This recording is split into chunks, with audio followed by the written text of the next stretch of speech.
Ever hear a whisper in the dark and think, that's a tomorrow problem? Welcome to Not My Ghost, Not My Problem, where hosts Jen and Kelly share listener-submitted ghost stories, haunted places, and chilling mysteries, all with a wicked sense of humor. It's spooky, it's hilarious, and it might just make you second-guess that shadow in the corner. Believer or skeptic, there's always room around their campfire. Search for Not My Ghost, Not My Problem on Spotify, Apple Podcasts, or wherever you listen. Hit play, and remember, it's only your problem if you acknowledge it. This story contains detailed references to suicide, graphic violence, mental illness, substance abuse, and war-related trauma. The content may be distressing to some listeners. Please take care. What drives two people to the edge of reality? Where love and madness blur into something unrecognizable. How does a city known for its spirit and resilience become the backdrop of one of the most chilling tales in modern memory? In the shadowed corners of New Orleans, beneath the echo of jazz and the weight of history, a story unfolded that defies logic and demands attention. Welcome to Down the Crooked Path. I'm your host, Amanda Joy. Join me as we dive into eerie and spine-chilling stories that blur the lines between reality and the unknown. From cryptids and mysterious disappearances to true crime, UFO sightings, and paranormal activity. Venture into the unknown and uncover the secrets that lie down the crooked path. It started as a love story, but beneath the surface, something darker was brewing. Obsession, trauma, and the fragile line between devotion and destruction began to take hold. Behind one apartment door, something unspeakable was taking shape, masked by charm and intensity. It's a story soaked in mystery, wrapped in psychological complexity, and haunted by the question, how well can we ever truly know someone? Zack and Addie were inseparable, intense, magnetic, and impossible to ignore. But behind the walls of the Rampart Street apartment, something was unraveling. The signs were there, quiet shifts, strange behavior, movements, and moments that didn't quite add up. But what happened inside that residence would leave a permanent mark on those who knew them, and on a city that wasn't prepared for the truth. Even now, the question remains, how did love turn into something so unrecognizable?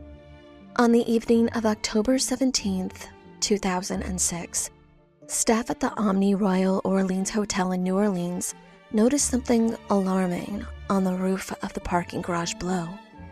A man's body was lying motionless, having fallen from the hotel's roof terrace several stories above. The impact had been fatal. Hotel employees immediately contacted the police. Began standard procedures for investigating apparent suicides. The man had no wallet, no identification on him, but he was dressed in military-style clothing. He appeared to be in his late 20s.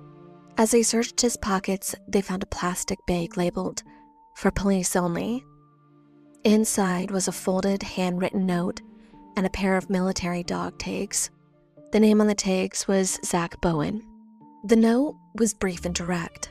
It stated that Zack had taken his own life because he had taken a life as well, and instructed police to go to 826 North Rampart Street, the apartment where he had been living with his girlfriend Addie Hall. The note also told officers that they would find evidence inside the apartment. The writing was calm and deliberate. There were no signs of panic or emotional distress in the tone. At the scene, police secured the area and began piecing together the timeline. Surveillance footage from the hotel showed Zack entering alone. He had walked onto the rooftop terrace, climbed over the railing, and jumped. Witnesses later reported seeing him at the hotel bar earlier that day. He had been drinking, chatting with the staff, and left a tip on his tab before heading upstairs. There was no visible distress, no erratic behavior. The police followed the note's instructions immediately. What they found at the apartment would become one of the most disturbing discoveries in recent memory.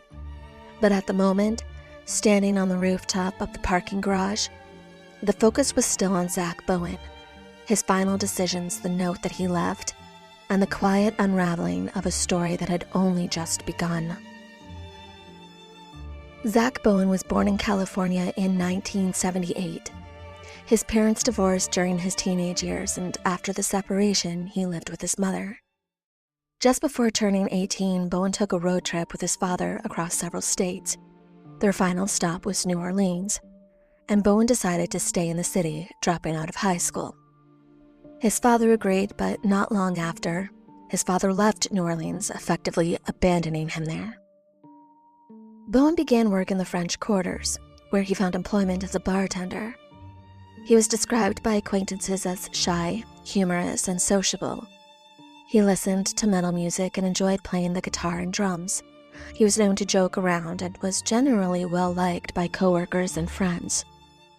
While bartending, Bowen met Lana Shupak, a 28-year-old exotic dancer from Florida. She was visiting New Orleans with friends when they met, and Bowen pursued a relationship with her. She eventually moved to New Orleans, and at the time Bowen was only 18 years old, a fact that he concealed from Lana. She discovered his true age after becoming pregnant with their first child. Their son Jackson was born in 1997. Initially, Bowen was not enthusiastic about fatherhood, and Lana did not inform him of the child's birth until weeks later. Upon meeting his son, Bowen committed to being present and supportive. He took on multiple bartending jobs and moved the family into an apartment in uptown New Orleans. In October of 1988, Bowen and Shupak were married in Jackson Square. Shortly before the wedding, they learned that they were expecting a second child. Their daughter Lily was born June 1999. Bowen worked to support his growing family. He earned his GED and tried to establish stability. However, the relationship faced ongoing challenges. Lana expressed frustration with Bowen's immaturity and inconsistent behavior. The couple experienced periods of separation, and Lana occasionally left with the children. Despite the tension, Bowen was seen as a devoted father. He was observed on walks with his children to school and spent time with them in public. Friends described him as someone who genuinely cared for his kids. In 2000, Bowen decided to enlist in the United States Army, following in the footsteps of his brother and grandfather. This marked a significant shift in his life trajectory. Zack joined the military police and completed basic training before being deployed overseas. His first assignment was in Kosovo, where he served as part of NATO peacekeeping force. He was stationed in a region recovering from ethnic conflict. His duties included patrolling civilian areas, maintaining order, and supporting local security efforts. He received the NATO Medal for his service. After Kosovo, Bowen was deployed to Iraq. He arrived during the early stages of the U.S. invasion. His unit was responsible for checkpoint securities, convoy protection, and detainee handling. He was exposed to combat conditions and witnessed civilian casualties. He received the Presidential Unit Citation for his role in operations. During his time in Iraq, Bowen experienced several traumatic events. One incident involved the death of a young Iraqi boy who he had befriended. He also saw injuries and fatalities among fellow soldiers and civilians. These experiences were not formally addressed by the military mental health service. Towards the end of his service, Bowen began to fail his physical fitness tests. According to accounts from friends and military records, he did so deliberately. He wanted to leave the Army and believed that failing the test would expedite the process. His commanding officer didn't recommend him for an honorable discharge.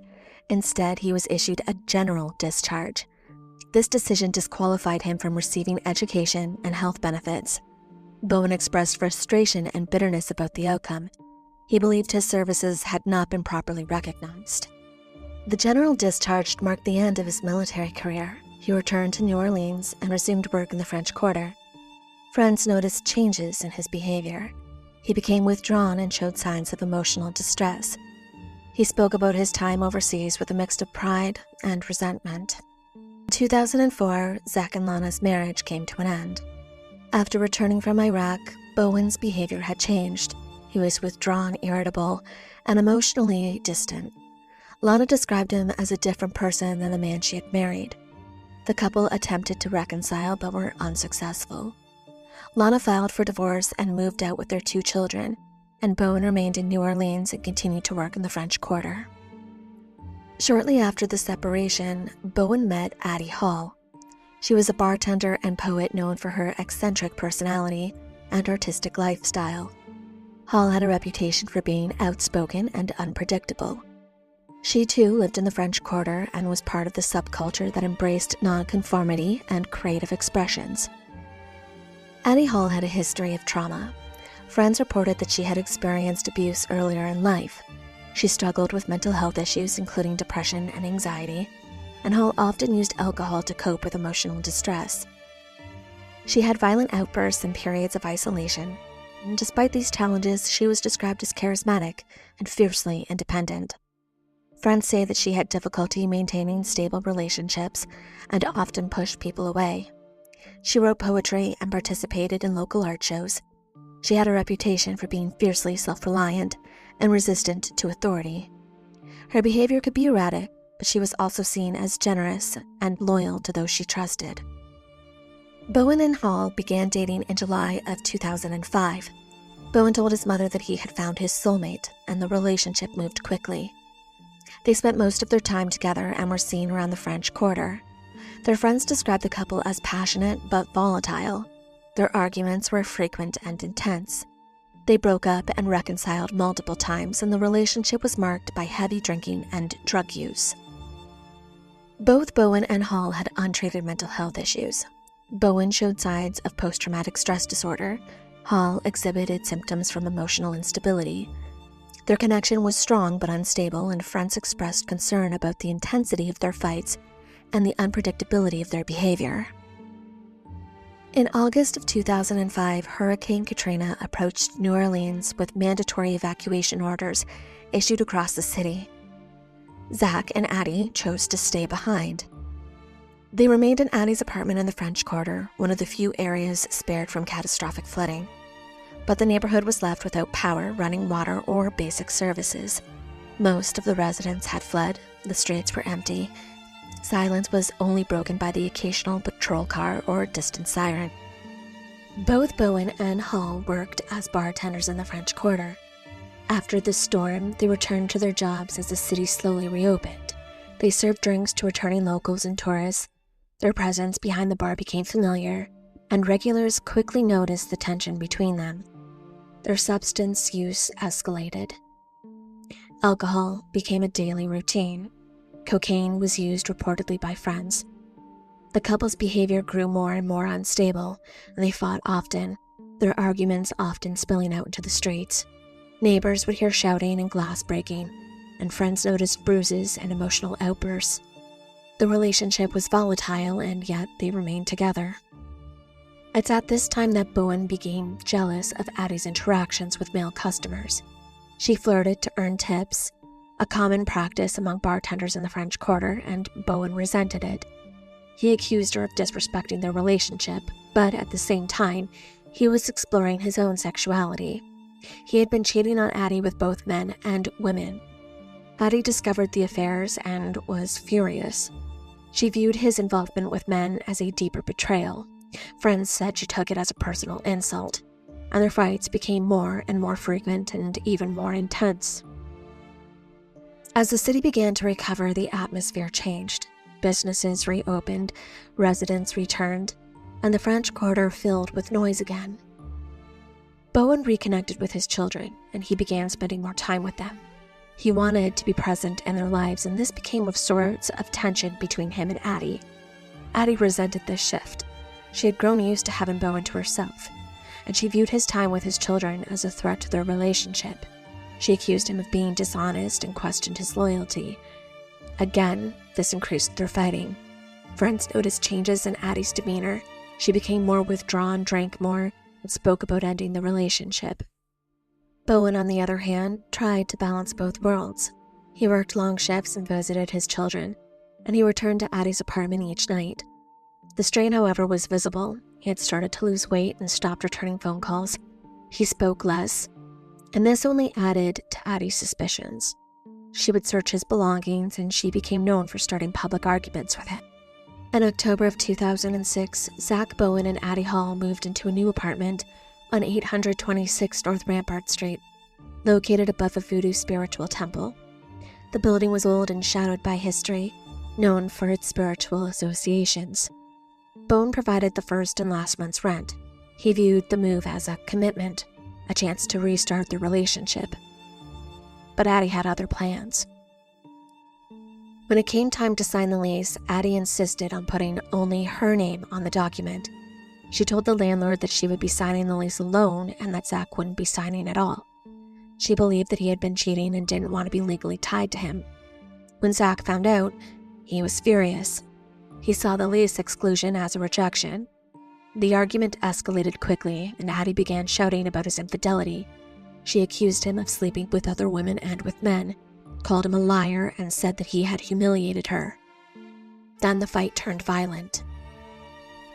Zack Bowen strangled Addie Hall in the early hours of October 5th, 2006. Her body laid on the bed. He didn't call anyone. He didn't leave. He just turned the air conditioning to its lowest setting, and then he laid down beside her and fell asleep.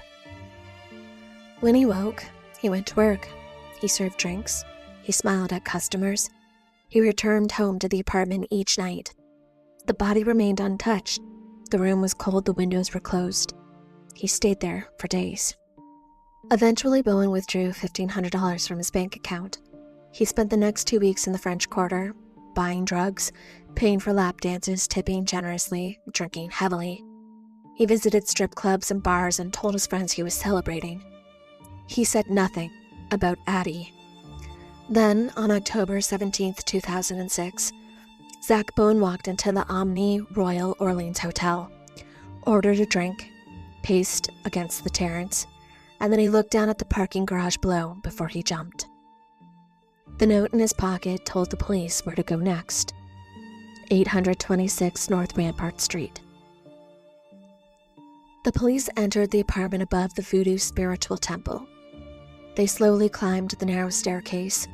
The door was locked and they had to force their entry. Inside, the air was cool. The thermostat had been set to 60 degrees. There was no strong odor and no immediate signs of decay. But spray paint covered the walls, black lettering uneven and frantic, saying things like, "I am a failure. Call my wife. Please help me stop the pain." The messages were written at eye level, some trailing off mid-sentence. One wall bore a phone number. Lana, Bowen's estranged wife, scrawled in thick strokes. But the most haunting was in the bathroom. In large block letters it said, "Look in the oven." In the kitchen, set on the counter, officers found a spiral-bound journal. It was Addie Hall's diary. The earlier pages were clearly written by her, entries about bartending shifts, frustrations, and fleeting moments of joy. But then the handwriting changed. Bowen had taken over. He had used her diary to document the aftermath of the murder. He wrote with precision. The first entry was dated Monday, October 16th, 2 a.m. He stated, "I killed her at 1 a.m., Thursday, 5th of October. I calmly strangled her. It was very quick." He described laying beside her body. He said he felt no remorse, and that's what scared him the most. He noted how he turned the air conditioning down to slow decomposition. He continued, "I spent the next day cleaning up. Had to keep her body hidden and the AC on full blast. I went to work, came home, and pretended everything was normal." The entries continued across several pages. He detailed his emotional collapse. He described burning himself with cigarettes, one for each year of his life, 28 in total, claiming he was a failure each of these years. He wrote about his military service, his failed marriage, his children. He said he had nothing left. He said he was tired. The final pages were erratic. The writing grew sloppier. He repeated phrases, "I'm sorry, I can't stop." "I don't know who I am anymore," and then he signed his name. Bowen also claimed in the journal that he had sexually assaulted Addie's body after her death. However, police found no physical evidence to support this claim. The autopsy did not confirm it. Investigators noted the absence of trauma consistent with this allegation. The diary was left open on the counter. The pages were stained. The ink had bled in places. The apartment was cold, and the oven door was closed. It stood in the center of the kitchen, sealed with duct tape like a tomb across the front. And in black spray paint were the words, "Do not look." The stove was off cold, and the refrigerator hummed quietly in the corner. The police removed the tape and opened the oven. Inside, Addie Hall's dismembered body had been arranged with grim precision. Her arms and legs were placed in disposable tinfoil roasting pans inside of the oven. On the stovetop, 2 large pots, one containing her head, the other her hands and feet. Her body had been cooking for so long, the muscles and tissues were charred and pulling away from the bone. Her torso had been wrapped tightly in plastic and had been stored in the refrigerator. There were no signs of cannibalism. The autopsy confirmed that Zack Bowen had not ingested any human tissue. Despite early media reports, there were no vegetables or signs of meal preparation. The dismemberment was not ritualistic, nor was it meant to be theatrical or revenge-based. It was merely a response to the decay. In Addie's journal, Bowen described how he disposed of the body and his thought process behind it. He wrote how after noticing the smell, he realized he needed to remove the body somehow. So he moved her into the bathroom and began cutting up her body with a handsaw and knife. He cleaned the tub, scrubbed the apartment, and then he turned the thermostat down to slow decomposition. But the smell persisted. In his own words, "I got rid of the smell by cooking her body parts." The autopsy confirmed that no human flesh was found in Bowen's system, and the police ruled out cannibalism. There was no attempt to flee, no effort to hide what he had done.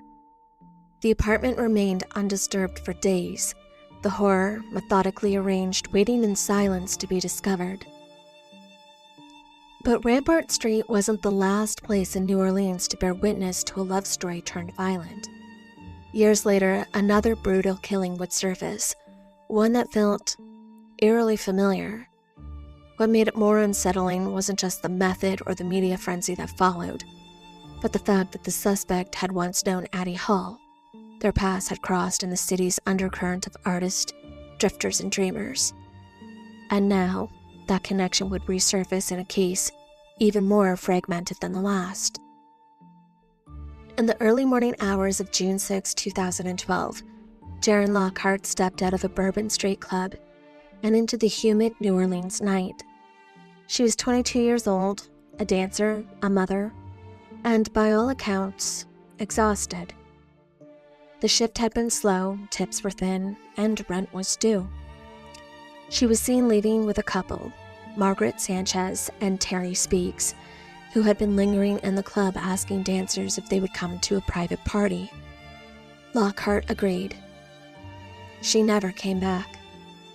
Days later, along the Mississippi Gulf Coast, pieces of a body began washing ashore. First the torso, then the limbs, scattered across beaches in Hancock and Harrison counties. The remains were dismembered with precision. Tattoos had been cut away. Identification was difficult, but DNA confirmed what investigators feared. The body belonged to Jaren Lockhart. The cause of death was a single stab wound to the chest. Police traced the surveillance footage from the club. It showed Lockhart leaving with Sanchez and Speaks. Witnesses said the couple had offered her $700 to dance at a party. They weren't strangers. Sanchez had worked with Lockhart before. They were reportedly friends. The trail led to a house in Kenner, near the airport. It was there investigators believe that Lockhart spent her final hours. There was no party, no guests, just the couple and a plan that had already been set into motion.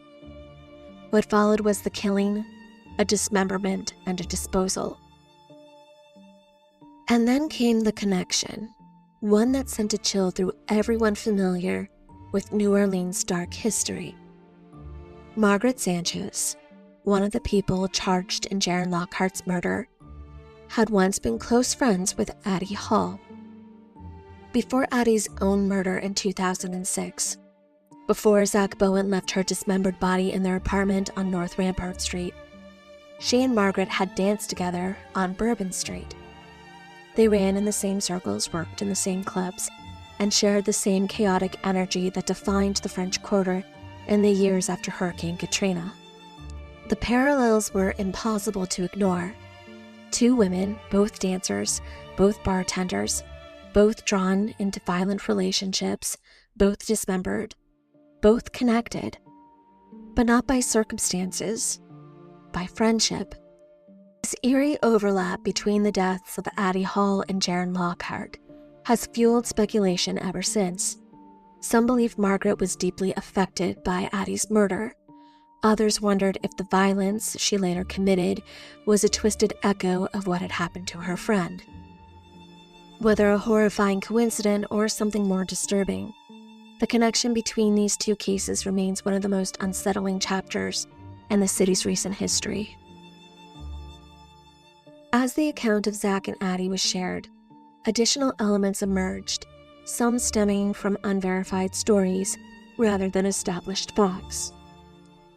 The apartment where Addie was murdered sat directly above a New Orleans historic voodoo museum and temple. That detail alone was enough to ignite a wave of speculation. Some claimed that Zack had been possessed. Others suggested that the temple itself had somehow influenced the violence, as if the building carried a curse or dark energy. It didn't take long for the media and amateur sleuths to latch on to the idea. The proximity to the voodoo was framed as ominous and even sinister. Headlines leaned into the mystique. Documents and blog posts speculated about spiritual interference, and the story became less about two broken people and more about the building that they lived in.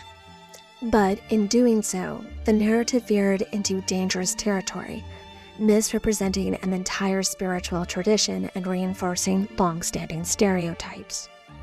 Voodoo is a legitimate Afro-Caribbean religion rooted in West African spirituality, Catholicism, and indigenous practices. It is centered around ancestral reverence, healing, and community. Rituals often involve music, dance, and offerings, not curses or possessions. The portrayal of voodoo as a benevolent force, especially in the context of Zack and Addie's story, is not only inaccurate, but deeply disrespectful. Critics of the coverage pointed out how these narratives feed into colonialist and racist tropes, painting voodoo as something dangerous or evil. In reality, the temple below the apartment was a place of spiritual practice and cultural preservation. Its presence had nothing to do with the tragedy that occurred above. Yet, the stories persisted. Tourists began referring to the apartment as haunted. Some even claimed to feel a dark energy when walking past. The idea that Zack was possessed became a convenient explanation, an easy way to make sense of something senseless. But the truth is far more human. Zack Bowen was a war veteran struggling with PTSD, substance abuse, and emotional instability. Addie Hall was a woman trying to navigate her own trauma in a city still reeling from Hurricane Katrina. Their story is tragic, but it's not supernatural. The Voodoo Temple was just a neighbor to the crime, not the cause of it, and the continued sensationalism around it has done more to obscure the truth than to reveal it. What happened between Zack Bowen and Addie Hall was not the result of curses or spirits. It was something far more insidious, something that crept in slowly, without ritual or warning. It was the kind of darkness that lives in the mind, untreated and unspoken. Mental illness is rarely cinematic. It doesn't announce itself with thunderbolts or blood. It festers. It isolates. It rewrites reality in small, imperceivable ways until the person inside is no longer recognizable. Zack's descent didn't come with a scream. It came with silence, with withdrawal, with the slow erosion of self. In Zack and Addie's case, it was the silent architect of their unraveling. After Hurricane Katrina, New Orleans became a city suspended between survival and collapse. The floodwaters receded, but the damage remained, visible in the wrecked homes, the abandoned hospitals, and the silence where neighborhoods used to be. Infrastructure was gutted, services were scattered, and for those who were already struggling, the city offered little in a way of refuge. Mental health care, already underfunded before the storm, was decimated. Clinics closed, records were lost, therapists and caseworkers fled or were reassigned. What remained was a patchwork system, overwhelmed and under-equipped. For many, there was nowhere to go, no one to call. There was no help coming. In this vacuum, trauma festered. The city became a pressure cooker of untreated grief, anxiety, and despair. People drank more, tempers flared, violence surged, and amid the chaos, Zack and Addie drifted further from anything resembling stability. They were part of post-Katrina fringe, young, transient, and largely invisible. Their days were spent in bars, their nights in dim apartments. The routines of normal life had vanished, replaced by survivalism and escapism. The city's lawlessness mirrored their own. There were no rules anymore, no boundaries, just the slow erosion of self. Isolation became their default. Friends came and went, jobs were lost, and the drinking escalated. Cocaine became a regular companion, and with each passing day, their grip on reality loosened. The apartment above the voodoo temple became kind of a fortress, sealed off from the outside world, echoing with arguments, silence, and the sound of something coming undone.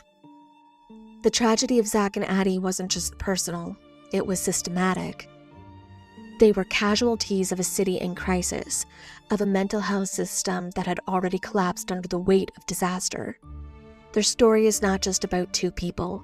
It's about what happens when trauma is left to rot, when care disappears, when the storm outside becomes the storm within. Zack returned from war with PTSD that went unacknowledged and unaddressed. The military had trained him to endure trauma, not to process it, and he carried the weight of combat in his body in his sleep, and the way he flinched at sudden sounds or stared too long at nothing. But there was no roadmap for healing, just a discharge and a city in ruins. Addie's bipolar disorder was equally neglected. In a culture that often romanticizes mania as creativity and dismisses depression as weakness, she was left to navigate her extremes alone. Her highs were dazzling, filled with energy, charisma, and impulsive brilliance. But her lows were cavernous, and without consistent treatment, she swung between these poles with increasing volatility. Together they formed a volatile feedback loop. Zack's trauma fed Addie's instability. Addie's unpredictability triggered Zack's hypervigilance. They were both drowning, but in different oceans. And instead of reaching for help, they reached for each other, clinging to a relationship that felt like salvation but functioned more like a slow-motion collapse. The tragedy is not just that they were sick. It's that they were invisible. Their suffering was normalized, even romanticized, in post-Katrina landscape where chaos was expected and dysfunction was the new baseline. There were no interventions, no diagnosis, no one to say this isn't love, this is illness. Since the event, Zack and Addie's story has become mythologicalized, twisted into a dark romance that captivated the public's attention. Tour guides in the French Quarter pointed to the apartment above the voodoo shop as if it were a haunted landmark, not the site of a human tragedy. This romanticization is not unique to their story. It is part of a broader cultural tendency to glamorize suffering when it's wrapped in mystery, youth, and beauty. Zack was a handsome war veteran. Addie was a striking bartender with a magnetic personality. Together they fit the mold for doomed lovers, star-crossed and self-destructive. The narrative was irresistible, but it was also deeply misleading. What gets lost in this retelling is the reality of untreated mental illness, addiction, and systemic failure. The story becomes beauteous, reduced to moody photographs, whispered legends, and sensational headlines. The violence is stylized, the pain is abstracted, and the people at the center of it are no longer seen as human beings, but as characters in a gothic tragedy. This kind of storytelling does more than distort the truth. It erases it.